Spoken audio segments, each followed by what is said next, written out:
بەداخەوە کەسانێکی زۆر هەیە لە موسڵمانان پێیان شەرمە، پێیان عەیبە پەیامی خوا بە خەڵکی ڕابگەێنن. دینداریان پێ عەیبە، پێیان عەیبە لە فەیسبووکی خۆیان، لە پەیجی خۆیان، ئەکاونتی خۆیان پێیان عەیبە بابەتێکی دینی بڵاوکەنەوە. شەرم دەکەن، دڵنیا بەلەوە مادەم تۆ شەرم بکەیتەوەی کە دینی خوا بڵاو بکەیتەوە، خوا لە دنیا و قیامەت شەرمەزارت دەکات. وەڵا کاکە ئەگەر دین بڵاوکەمەوە بەخوا نانەکەمە بڕێ، یاخود دەڵێن ئەمە فڵان کەسە و ئیسلامیە، لەبەر ئەوە ئەوەندە ترسنۆکە ناتوانێت بە هیچ جۆرێک بابەتی دینی بڵاو کاتەوە. ئەمانە خۆیان مەحروم کردووە لە خێرێکی زۆر گەورە، چونکە شەرم دەکەن لەوەی دینی خوا بڵاوکەنەوە، بێگومانیش خوای گەورە شەرمەزاریان دەکات. خوایە بە گەورەی خۆی دروستکەری ئەرز و ئاسمان و بوونەوەر شەرم ناکە لەوەی حەق و ڕاستی ڕوون کاتەوە. بە ئێمە دەفەرمێ شوێنی دینی خوا بکەون، تۆ پێت شەرمە دینی خوا بڵاو بکەیتەوە. خۆشەویستی خوا صلی الله علیه وسلم هەتاکو وەفاتی کرد، هەتاکو مرد، پەیامی خوای بە خەڵکی ڕاگەیاند، بەڵام تۆ پێت شەرمە.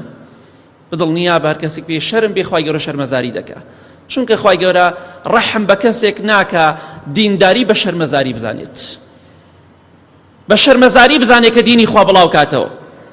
ئەوە تەکەبورە کە پێغەمبەری خوا صلی الله علیه وسلم دەفەرمێ تەکەبور چییە؟ یەکێک لەوانە ئەلکیبر بەطر الحەق، حەق ڕەت بکەیتەوە. وەڵام من ئامادە نیم بڵاوی کەمەوە حەقە، پێم عەیبە دینداری بڵاو کەمەوە. هەتا بە جۆرێک مسلمانی وا هەیە پێی شەرمە لە هەندێک جاگا بڵێ سەلام عەلەیکم، ئەڵێ با نەزانن من کەسێکی دیندارم. بەداخەوە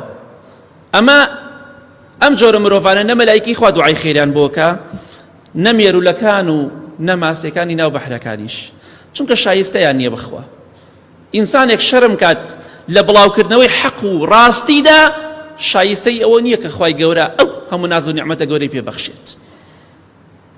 بۆیە تۆ چیت هەتا لوتت بەرز بێ بەرامبەر بۆی کە دینی خوا پەیامی خوا بە خەڵکی ڕانەگەیەنیت؟ ئەوە لوتبەرزیە، ئەوە متەکەبیریە، ئەوە تەکەبورە. خۆ بە زرزانینەکە پێت شەرمە دینی خوا بڵاوکەیتەوە.